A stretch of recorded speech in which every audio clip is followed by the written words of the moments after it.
Entre un vol de jour et un vol de nuit, la réponse semble évidente pour beaucoup. Les vols de nuit, c'est mieux. Oui, on va le voir, c'est mieux à plusieurs égards. Mais je vous le dis tout de suite, entre ces deux types de vols, je préfère celui de jour et je vous expliquerai pourquoi en fin de vidéo, alors restez bien jusqu'à la fin.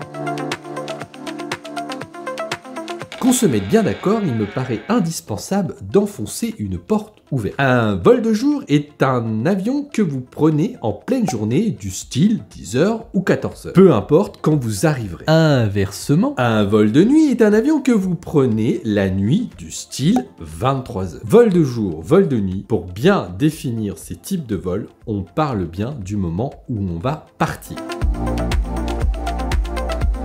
La plupart des voyageurs vous diront qu'il faut voler de nuit. Et ils n'auront pas tort. Pourquoi? Plusieurs arguments vont dans leur sens. Vous perdez moins de temps. De ce fait, vous avalez pendant votre sommeil le vol d'avion. Autre argument positif pour les vols de nuit, vous allez avoir une ambiance en principe plus calme. Si vous prenez un vol en soirée, vous allez aussi avoir moins de problèmes pour arriver à l'aéroport. Je pense évidemment en particulier aux énormes aéroports qu'on va trouver dans les grandes villes. En effet, une arrivée dans ce type d'aéroport en soirée, c'est la chance d'avoir moins d'embouteillages. Pour donner du grain à moudre au vol de nuit, il faut se rendre à l'évidence qu'un vol de jour peut vous paraître beaucoup plus long. Et oui, tout simplement, vous n'aurez pas envie de dormir et en plus de ça, vous avez l'impression d'avoir perdu du temps parce que vous avez passé une dizaine, douzaine d'heures dans un avion. Autant vous dire que pour ceux qui ont le budget de pouvoir prendre des billets en classe affaires ou en première classe, allez-y, prenez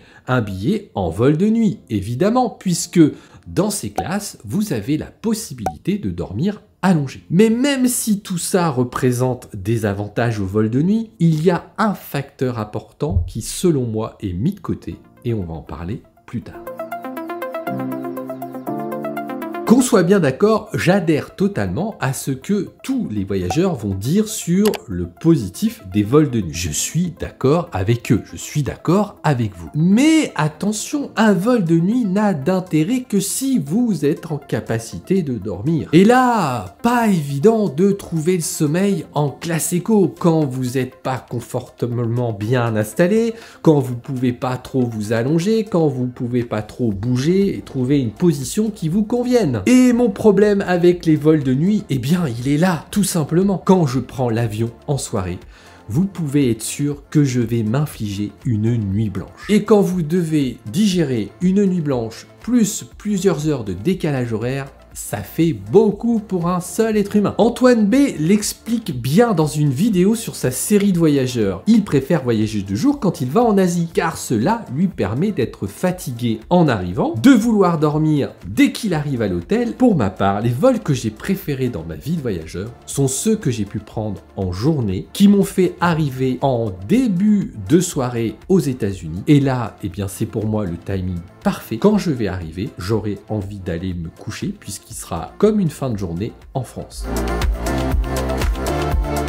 Alors qu'on soit bien clair, tout cela est une histoire de personne. On est tous différents par rapport à la gestion du décalage horaire. Si vous avez une grosse capacité à dormir n'importe où avec un peu de bruit, eh bien le vol de nuit est certainement fait pour vous. Si vous devez perdre un minimum de temps, eh bien oui, le vol de nuit est certainement fait pour vous. Par contre, si l'objectif est de s'habituer au plus vite au décalage horaire, et ça, c'est un facteur important quand on est dans un voyage de vacances, de loisirs, parce que derrière le vol, vous avez certainement un road trip, vous avez certainement des choses à visiter, et l'enjeu dans un voyage de loisirs, ça va être de gérer au mieux et au plus vite le décalage horaire. Je conseillerais plutôt dans ces cas-là un vol de jour avec si possible une arrivée en milieu d'après-midi, début de soirée. Toujours par rapport au décalage horaire, attention aux mauvais calculs avec un vol de nuit. Si vous faites une bonne nuit dans l'avion comme si vous étiez en France, quand vous allez arriver à cette heure-là, dans mon exemple, pas sûr que vous aurez envie d'aller vous coucher quelques heures après votre arrivée. Votre temps d'adaptation au décalage horaire risque d'être plus long sur la durée. Allez, je vous laisse maintenant me dire en commentaire ce que vous préférez, vol de jour,